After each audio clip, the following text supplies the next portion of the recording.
Praise the Lord. Ahanba magtada Kanbiba aikoibu loinabiba aikoibu thadokpidaba aikoigidamakta miyoibagidamagta siduna fumduna humni suba numita hingatpa ngasisu aikoibu loinabiriba Emmanuel aduga taibang panbagi aroiba matamda aikoibu lomnaidaba hingba pibinabagidamakta lauba lakpigadoriba Prabhu Jesu Christa Jesus Christ ki sengthoireba minglenda yengbiriba amasung tabiriba chilinau sing iche chelima pabung sing marup sing maja sing mayam pumnamak pudayanan lai shramni kai khumnajari amasung yengbiriba amasung tabiriba adom Ishorna Prabhu Jesu na ingthabagi jubarasna phattabadagi kanbiba oirasanu amen mayam hojikse video amakak news amakak yam kanna viral loiri mayam hariba news se adom na yengbiramba yai amuktanga yengbiu mayam masigi matungda aigi thamoida fauzaba wahai kharadang holy bible na takpiba wahai kharadang mayam ai phongdoksarake ahanbada video se yengbiu President's rule Lajarabasu Manipur gi Chingi district singda law and order gi fivam fail oire haiba yare Manipur na yumbu oiduna handak Imphal gi Khumal Lampak ta chathakiba 34 suba National School Games ta sarugyaba lakhiva Rajasthan team gi sanaroi amadi official singbu kuki lalhova singna nomai paiduna hi han khanghan bata natana lambi da pung ani hena fazinduna thamkibaga loinana selsu lauki haiba wafam Rajasthan team gi coach na phongdorakli Thawong asigi matang da Rajasthan team na Manipur dagi hankraba matung da thadorakpa video release amagi matung inna wafam asi khangbangam kibani loina na hiram asiga mari leina na authority na yengsin bina basu hairakli parents साथ में आते हैं तो आज हम हमारे बच्चों को यहाँ से ले जा रहे हैं जो आते टाइम भी राजस्थान टीम जब आई थी तो यहाँ पे बीच में कुकीज ने बंदूक की नोक पे 2 घंटे तक टीम को रोक के रखा था और पैसे लिए और टीम से पैसे भी लिए थे ठीक है लेकिन फिर भी हम पेरेंट्स आए हैं बच्चों को ले जा रहे हैं हमारे को सेफली क्या निदेशालय का यही है क्या जिन्होंने भी ये यहाँ तक बच्चों को भेजा है ये बच्चे इतनी मेहनत करके ट्रॉफी के साथ जा रहे हैं क्या यही है क्या इनकी व्यवस्था और बच्चों की ना कभी आज तक कोई भी टीम आए उसकी निदेशालय कभी भी कंफर्म टिकट नहीं देता है यही है क्या पूछता हूँ मैंने आज सुबह मंत्री जी माननीय दिलावर जी के पीए को फोन किया था उन्होंने मुझे अच्छा रिस्पांस दिया था asini mayam hojik yam kanna social media da viral hoiba video se news se Imphal gi Khuman Lampak ta humbuga mapan suba National School Games da saruk yananabagi damakta lakpa Rajasthan dagi team gi sanaroi amadi official singbu kuki lalhauba singna kihanbada natana lambi da pung ani mayam pung ani hena phajinduna thamki aduga maikhoida namduna maikhoidagi paisa su lowki hai mayam haibase Rajasthan team madugi coach na phongdorakpane ba mayam asigi keno se mayam koi khallaga yengminaseba sports da koi ilamda Manipur se koi sports ki lamda suki matik mayam world da taibang malem da maming mingchat taiba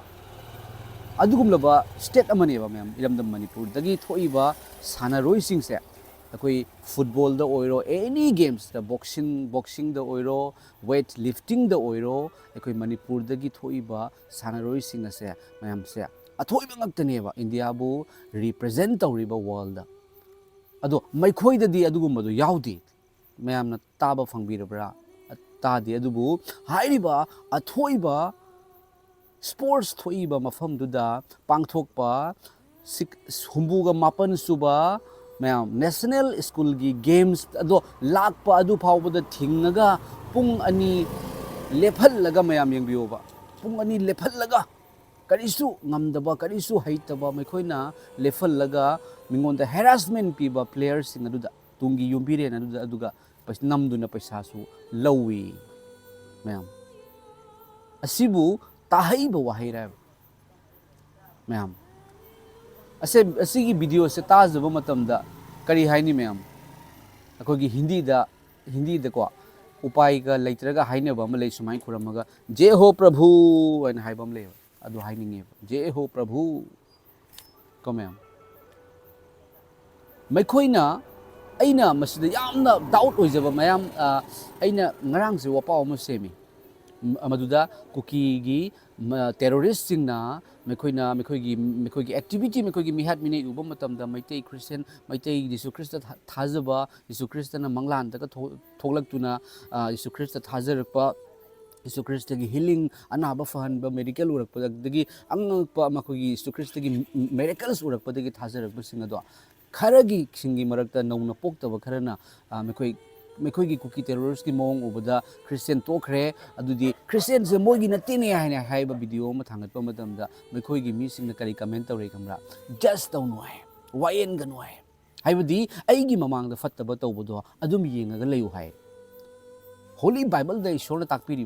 करीगी दमक्तुनो मसे अखोइना खंगागा अदुम तुमिना लैनबगी दमक्तरा असोमदरी यीशु Kristen अफबा वपाउ संदु वाइना हाइरी अदुगा अफबा वपाउ संदुरकबा मतमदा फत्तबना अयेतपा पीबा तारगदी फत्तबदो फत्ते हाइना हाइबा ngambagi mathau tayo मेखोइना अफबा वपाउ संदोक्तना यीशु क्रिस्टगी सेबोकसिंगना थॉमसना अदुक समुद्र लंबीद India द south Kerala द लाक्तुना यीशु क्रिस्टगी वपाउ संदोकी यीशु क्रिस्टगी दमक थवाई थाकी क्रिश्चियन हाइबा मेखोइना अफबा वपाउ संदोकपदि लाइरदना अफबा वपाउ संदोकपद थिंगेबा यीशु क्रिस्टना तैबंग मालेम पुनमक पुकौरेबा लाओ एंगोंदा आइना पोथा हनबीगी चोकथरबा पोलुम पुवाइना अदो मेखोइना यीशु क्रिस्ट थाजबसिंग मेखोइना तोगलेबा अदो तारगदी मेखोइ कैनोनेबा ईश्वर यानिंग मनते अदुबु हाइबसिद करी हारकनी जस्ट तौनो वायन गनो हाइबदी फत्तबदो आइना दुम येंगा लेयो सिनेबा करिगुंबा आइगी युमगी मनाक्ता फत्तबा म उरकपा मतमदा फत्ते हाइदुना फत्तबदो खामजंदबा तारगदी आइसु फत्तबा यावरिबा मिसक अमनेबा मसिननी मणिपुरदा इरांग से अखोगी इंगथबा क्रिश्चियन लैना असुक यामना क्रिश्चियन लैना मयाम पुनमंगना कुमहै येंबगी मरमना फत्रसु फत्ते हाइना हाइनिंगदबा मैखोइदी क्रिश्चियन नते मैतै सिंग क्रिश्चियन लो मैतै सिंग दे क्रिश्चियन नते मैखोइ यीशु क्रिस्त कनानो खंगजद्रेबा खंगदे यीशु क्रिस्त कनानो अदुबु मैखोइदी खंगिबा नत्रो यीशु क्रिस्तन नत्र सिदुन हिंगतपसे अफबा वपाउ संदु हाइबसे जस्ट तौनो मिंगोंदा मराल सिगनु लालसु चुमिएना हाइवे अदुगा करिगुंबा अमा थोकपा मतमदा करिगुंबा अमा उबा मतमदा को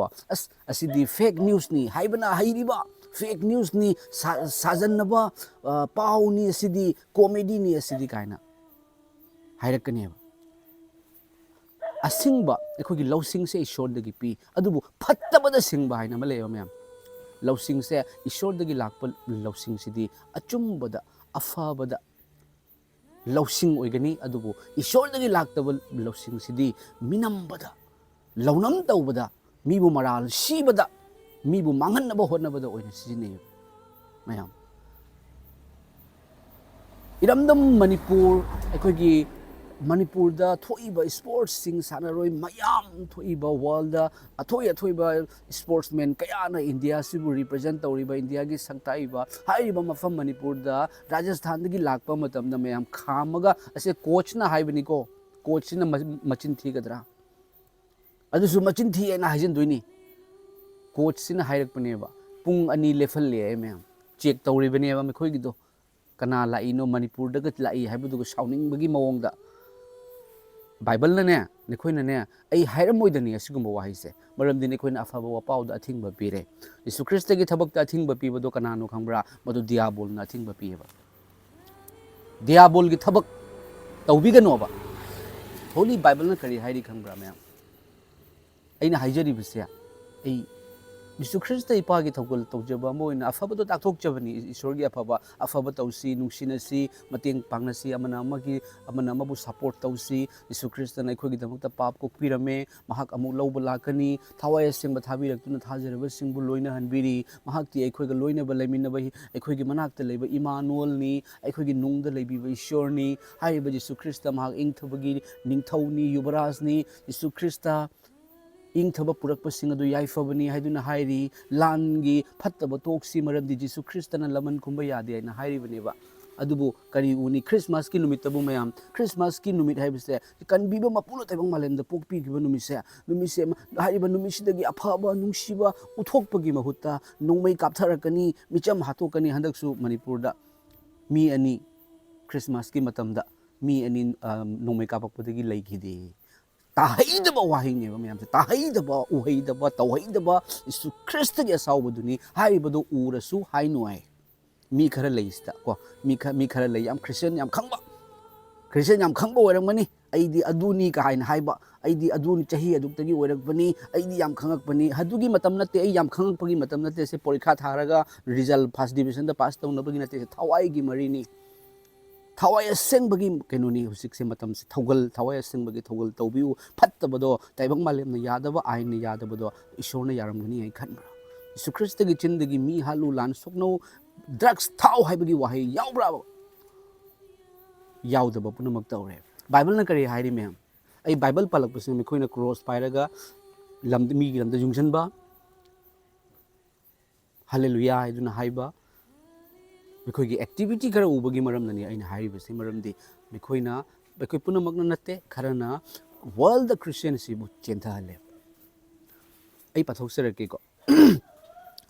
Holy Bible sina khoi da takpiri bisi kari no me yengbiu ai pathok serake Matthew chapter 5 verse 13 to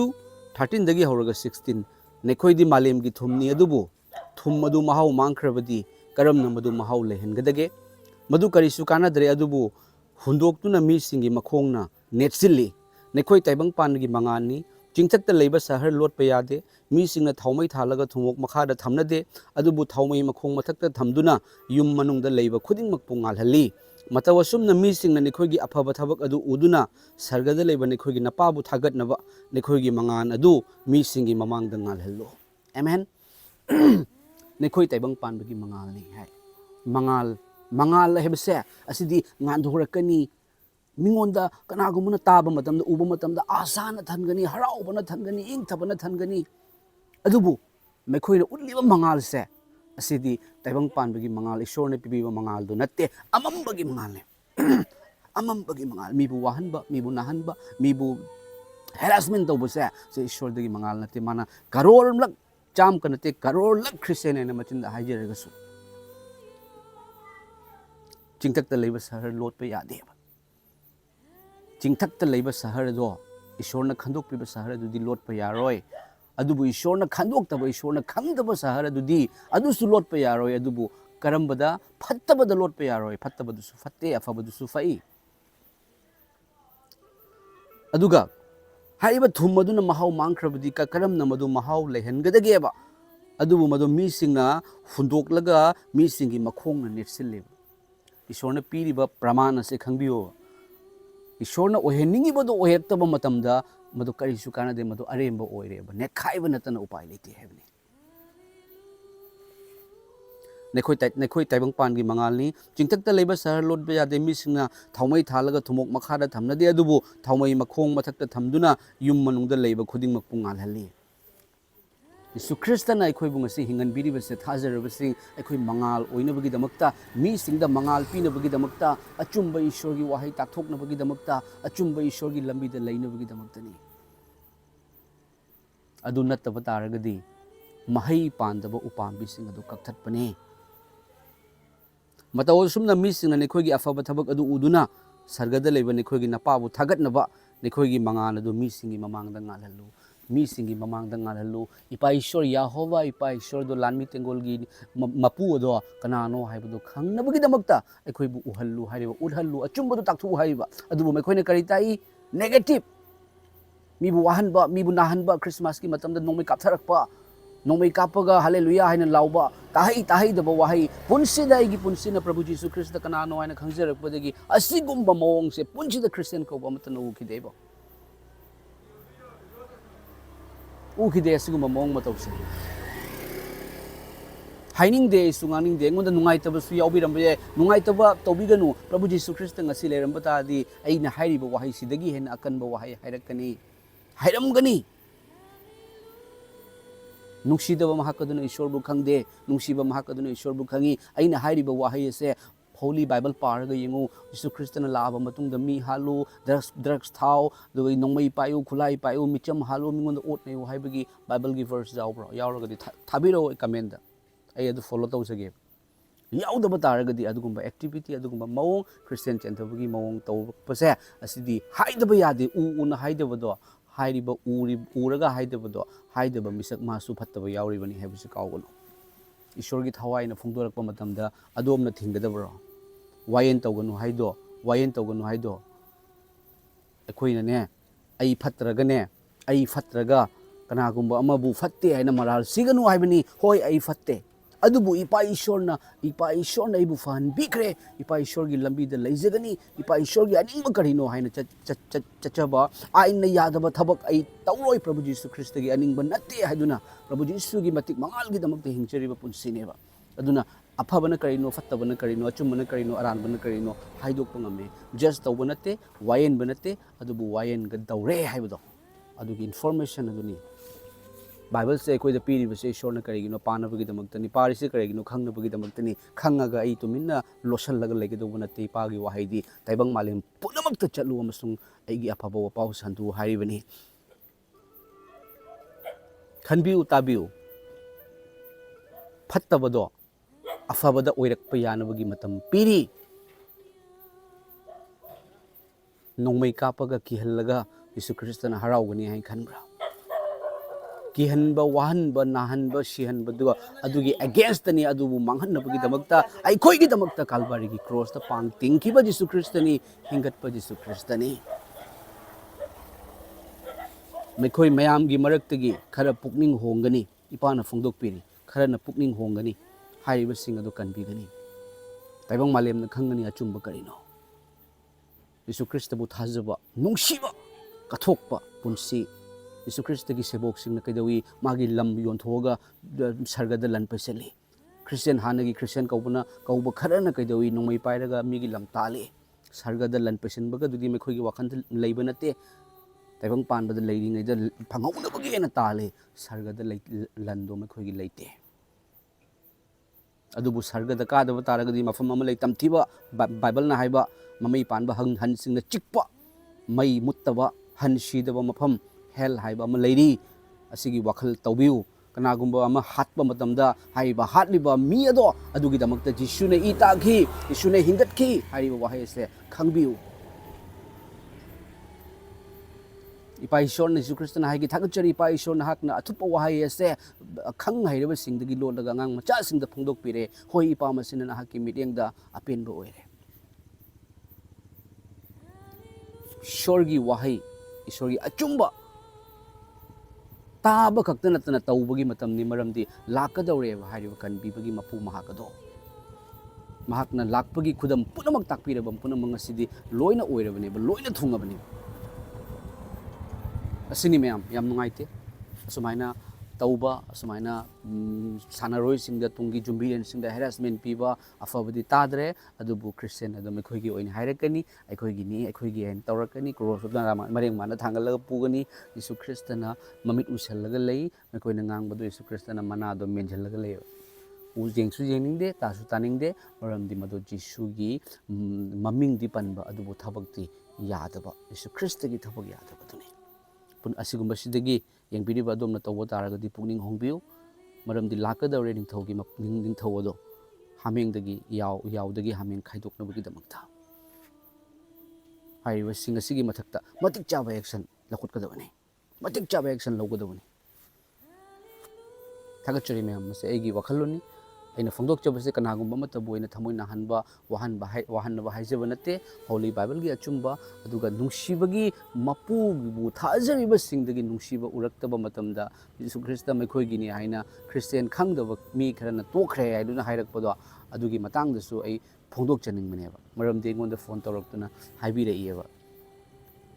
mekhoi gi nateba mekhoi khaktagi nate hoi mekhoi gi marakta afaba yaramagadi Yesu Krista di jat bijat khaide pugning hongjaba singbu kanbi gaman tauba ai mangaire haibagi mayok tale nongmai pairi do ma ai mangaire pairi ni Yesu Krista thajaduna amana Yesu Krista khangba maikoina kokpi ba ngakpi ba maikoigi afaba do utkadabane ba maitai singi maraktagi maitai singdi Yesu Krista gi wahaido khangdeba do nekhoi di khangi natra nekhoina afaba achumba nungsibagi do taktoi natra nekhoi degi khangdaba Yesu Krista khangdaba duna hena fai mi laaga mi pharaga kuki gi mi pharaga nupi ma pharaga ei uki adugi video do thadok piki lan marakta mi hatna ki hoi chummi adubu handarakpa kokpiu ngakpiu haiba ipagi wahai adudi kadai hangatna hujik phawda mi chatpa yaaroi thingani harassment pini player sanaroi da phawda harassment pirakpa awaba piba aduga paisa munba haido paisa munba taragadine ado ꯑꯗꯣ ꯃꯈꯣꯏꯒꯤ ꯈ꯭ꯋꯥꯏꯗꯒꯤ ꯍꯦꯟꯅ ꯐꯠꯇꯕ ꯑꯃꯒꯤ ꯊꯕꯛ ꯑꯗꯣ ꯑꯩꯈꯣꯏꯅ ꯇꯧꯔꯤꯕꯅꯤ ꯑꯗꯣ ꯑꯗꯨ ꯑꯣꯏꯕ ꯇꯥꯔꯒꯗꯤ ꯐꯠꯇꯕ ꯇꯧꯕ ꯇꯥꯔꯒꯗꯤ ꯐꯠꯇꯕꯒꯤ ꯄꯟꯊꯨꯡ ꯕꯥꯏꯕꯜꯅ ꯍꯥꯏ ꯑꯗꯨꯒ ꯐꯠꯇꯕ ꯇꯧꯔꯤꯕ ꯃꯍꯥꯛ ꯑꯗꯨ ꯋꯥꯌꯦꯟꯒꯅꯤꯕ ꯏꯁꯣꯔꯅ ꯑꯩꯈꯣꯏꯕꯨ ꯊꯝꯕꯤꯔꯤꯕꯁꯦ ꯐꯠꯇꯕ ꯎꯠꯅꯕꯒꯤ ꯅꯠꯇꯦ ꯉꯁꯥꯏ ꯀꯔꯤ ꯄꯥꯊꯣꯛꯈꯤ ꯁꯔꯒꯗ ꯂꯩꯕ ꯅꯈꯣꯏꯒꯤ ꯅꯄꯥꯕꯨ ꯊꯥꯒꯠꯅꯕ ꯅꯈꯣꯏꯒꯤ ꯃꯉꯥꯜ ꯑꯗꯨ ꯃꯤꯁꯤꯡꯒꯤ ꯃꯃꯥꯡꯗ ꯉꯥꯜꯍꯜꯂꯨ नखोगी अमंबदु नते अफब मीना मागी मचिंदगी अफब वाही फोंदोकनी अफब थबक तौरकनी फत्तबना फत्तब तौरकनी खंगो अदुदगी करमना अफबनो करमना फत्तबनो करमना यावनो करमना हामेंगनो थागचरी पा ईश्वर इपा नाहकदी कनबीबगी मपुनी पा ईश्वर नाहकदी नुंगसीबगी मपुनी इपा नाहकना होली बाइबल दा नुंगसियो कनबियो हाइना हाइरिबसे इपा उरक्तबा मतमदा नाहकपु थाजै हाइबा नाहक थाजै नाहककी क्रॉस पाइबा मियोइ खरा उबदगी यीशु ख्रिस्ट थाजबा मयाम मैतै सिंगी मरक्ता निंहन्नदुना तोकनदुना इपा लैख्रे मैखोइगी नते हाइबदुना साना फोंदोकजबनी इपा अदुगा फत्तबदो फत्ति हाइना हाइजबनी मरमदि ऐ फै हाइबगी नते ऐगी इपा ईश्वरगी मिंखै मिंगलेंदो हे अचुंबदो मैखोइना उथोक्तबा मैखोइना हेना नेगेटिव उरक्पगी मरमना इपा मैखोइगी मरक्ता पुकनिंग होंगबसिंगु इपाना कनबियो अदुगा ऐ मंगाइरे हाइदुना लैबा निशा चादुना फत्तबा वखल खंदुना फत्तबा ड्रग्स थादुना लैरिबा हाइबा फत्तबा सिंग अदो इपा ईश्वर मैखोइना तौरिबदो अचुंबा नते हाइबदुसु इपा नागना फोंदोकपियो अदुगा मणिपुरदसु इपा इरमदा मणिपुरदा इंगथबा लागनबियो प्रभु जीसु नसाना फोंदोकचरिबसे इपागी थवाय सिंगमना लोइनबदगिनि हाइबा खंजे इपा मणिपुरदा लैरिबा अखंग अहि सिंगनदि असिगुंबा वाहैसे अमता हाइदे इपा उरसु ममित उसन्ना लೈ इपा ईश्वर उरसु ममित उसन्ना लई अदो मागी मचाना फत्तब तौरंबा तारगदि मा हाइगनी मागी मचिन मराउना फत्तब तौरंबा तारगदि माना ताकनी फत्ते तौगनु हाइदुना अदुबु अतोपना तौई हाइदुना मैखोइना ताकतबनी माना सिरसु माना सिजसनु ऐ सोक्तरा लोइरे हाइना खनबगिनी पा पाइश्वर नाहकना पुनमपु मैखोगी अचुमरान खंगबो थमोइदा वांगांगबिबो इरसनु थागचरिपा ताख्रबसिंबु सोक्पिबो इरसनु इंगम ngamba नाजरत की प्रभु जीसु ख्रिस्ट पा ईश्वर की मिंगदे पा नसाना प्रार्थना से कच्चे येंबिरिबसिंगी मरक्ता प्रभु जीसु कनानो खंगदबो ओरगदि पा नाहकना सोक्पिउ माहक्ति तोंगानबा जात अमखतंगी लेबाक अमखतंगी नते मियोइबा हाइरिबा जाति पुंगमकिदमक्ता सिदुना फोमदुना हिंगतपनी अदुगा अनाये करिगुंबा सिगी मरक्ता येंबिरिबसिंगी मरक्ता यावदुना हक्चांग नुंगाइतना लेरंबा तारगसु इपा ईश्वर नाहकी नचानुपा प्रभु जीसु की वाहै पापलोमदा सिरदुना एखोइना धर्म चेनबरोमदा हिंगनबा उथक्ता मसामकी हक्चांगदा मसामकना एखोइगी पाप पुबिकी माहकी चैफमना एखोइ नाबा फहनबिरे हाइरिबा हिपागी वाहै असि प्रभु जीसु की हक्चांग तारप खेंगदुना इपा मैखोई अनायक सुकोक्चबो इसनु अदुगा प्रभु जीसु ख्रिस्ट कनबीबगी मपुदा इंगथन लैबा ngambagi punsi pinabibo orasa hallelujah amen amen आमेन